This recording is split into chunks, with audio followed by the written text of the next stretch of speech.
Welcome, Raider Nation, to the Raider Nation podcast broadcast. This is Raider Greg, coming to you from beautiful Northern California. Actually, it's not that beautiful. It's going to rain tomorrow. Can you believe it? I can't either. I'm sick of the rain. Anyways, I'd like to welcome you all here to my fifth show, enjoying the beautifulness of the Raiders. I'm going to be discussing a couple of subjects. One of them will be the offensive line and what we have to look forward to there. And the other is going to be an old subject we talked about before, is PSLs. I got some more information on them.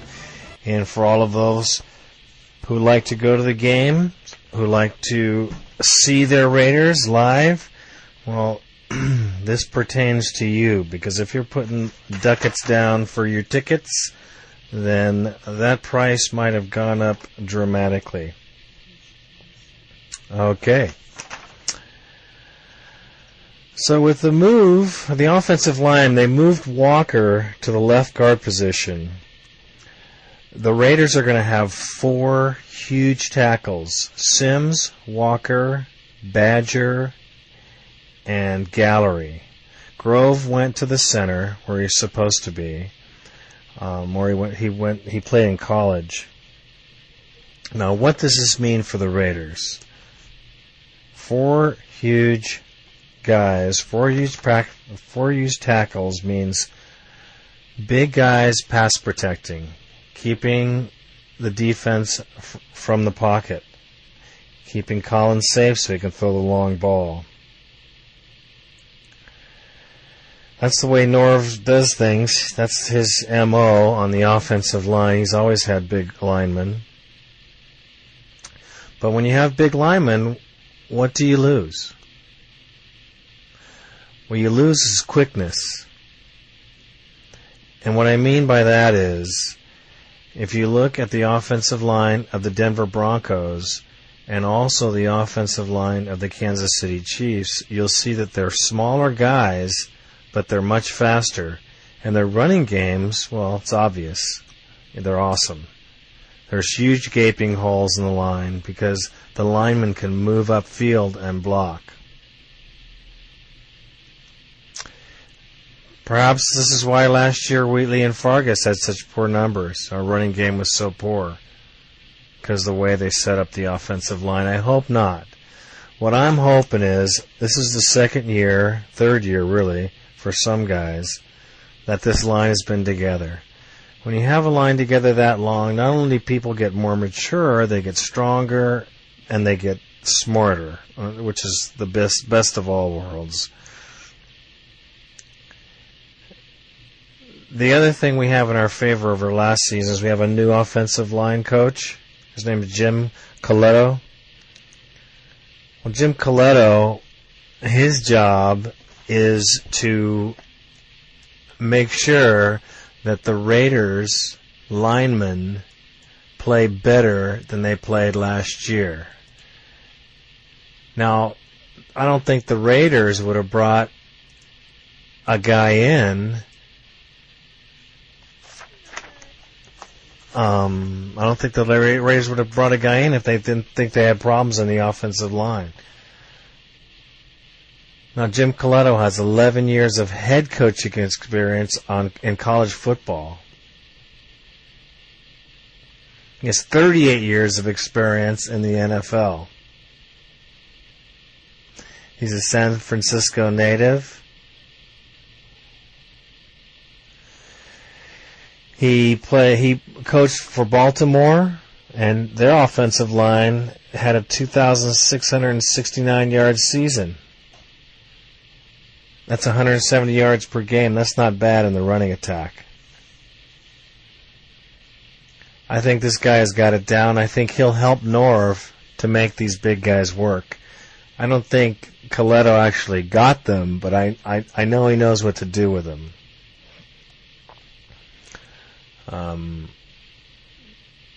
I just hope we can have a balanced attack next season. This is my dream and my wish. All right, ladies and gentlemen, off to PSL land. I want all you Raider fans who actually go to the games and who understand the PSL concept. I've gone over it before, but I'm going to go over it again.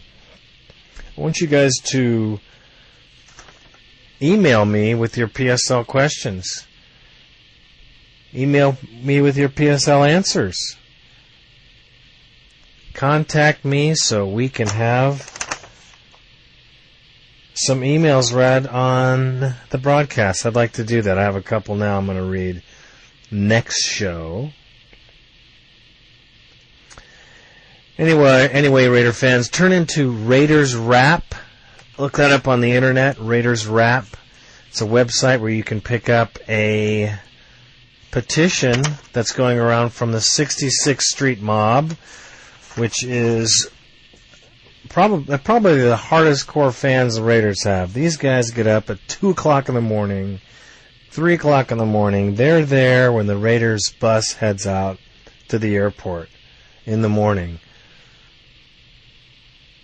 And one of the guys there is Gorilla Rilla, and anybody who's been to a game of seeing the gorilla in the stands, he's with the 66th Street mob. There's a lot of people there, kids, wives, families. It's great. It's great to see. They're great fans. They're very, very active in the community. They're very active in Oakland, and they're very active Raider fans. They've made a petition to send to the Oakland PSL seat license agreement folks, which is OFMA,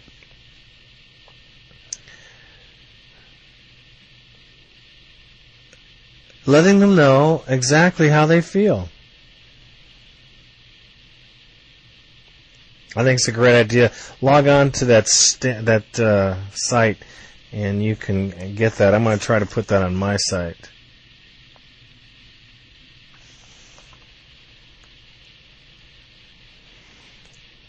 Some of the things that are in this are very, very good. I mean, it's a great petition. You guys should read it. It's worth reading.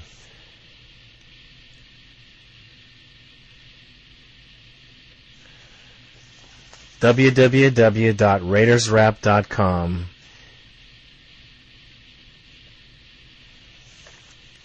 is the site you want to go to. Here's some of the highlights. It's amazing. Recognition of the fans as individual stakeholders in the crafting of a new PSL season ticket agreement and statement of financial responsibility. What that's saying is that the fans who welcomed the Raiders back 10 years ago paid their fair share. They paid the seat ticket license, and it's not the fans' responsibility to make sure the money is managed. However, it seems to me that Oakland's officials and Alameda County officials are making it the fans' problem because they're going to charge more money. They want to charge PSL holders 75% of the original PSL cost for the remainder of the contract period, which is till 2010. I don't think so. There has to be a much better fan-friendly plan than that, and I know that they haven't been brought into it because it says right here that there should be a consortium. The Raiders, as an organization, should be running the whole show. Alameda County thought that, that there would be problems with the Raiders running the show. That's why they wanted to manage it, and they've done a terrible job.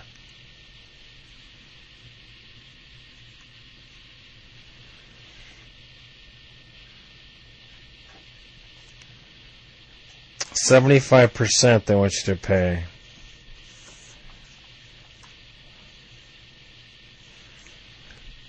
There's no reason that the Coliseum should not be full. There's no reason. There are so many Raider fans out there. There's millions of us. The fact that we cannot fill a stadium is pathetic. Well, they make it difficult. And I know that people who were here before the Raiders made the move, you could get a seat in the third deck for $15-25 and watch a game. And you didn't mind spending your money, and you can bring your family, and you can't do that anymore. And it's a complaint that everybody has. But with the Raiders, are the second highest seat prices in the entire NFL. No wonder you don't sell out. And it's not about that. It's about the stadium quality, too. I mean, come on. I love the Coliseum. But, you know, look at some of the premier stadiums across the country. You have to go somewhere else to see a stadium before you can really look at the Coliseum and make that you know, that opinion. I love my Coliseum. I love my Oakland Raiders. I don't want them to go anywhere. We don't want them to go anywhere. But OFMA has got to get it together. As a matter of fact, you can drop them a line at www.ofma.com and let them know how you feel. Some of the issues that face the Raider Nation here at the Coliseum is, you know, when you're going to buy tickets to a game, for those of us who go to the games, it's amazing. There's no way to go to find out where the open seats are at the beginning of the season. There's no site, you think, at this time in modern history that they could put a website up to show the open PSLs that have been dropped? Do you think that might possibly help them to sell some tickets? It seems to me like it's a secret organization and the tickets are some type of barter. I don't get it. I don't get it as a fan. I don't get it as a business person. Doesn't make any sense. The Alameda County organization could make it easier on people who want to tailgate. Spend the night. Make it easier for people. They could welcome people to the Coliseum instead of making it a pain to go to the Coliseum. There's room there. They could make a system so that people can tailgate earlier in the game or before the game and make it nice for the fans. You know, for the money you pay to park, for crying out loud, add $1 to each car and open up 2 hours earlier. That should certainly pay way more than the personnel cost to open up that parking lot. We are the Raider Nation, and when you see the tailgate there, it is amazing. It is an encampment of silver and black. It is an awesome experience. I recommend it highly.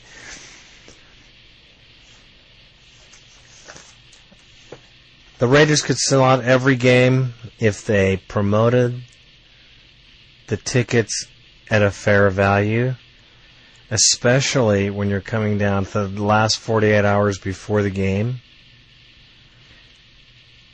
There should be tickets for the handicapped, special tickets for financially burdened individuals. I don't know how we could figure that out, but there's a way to do that.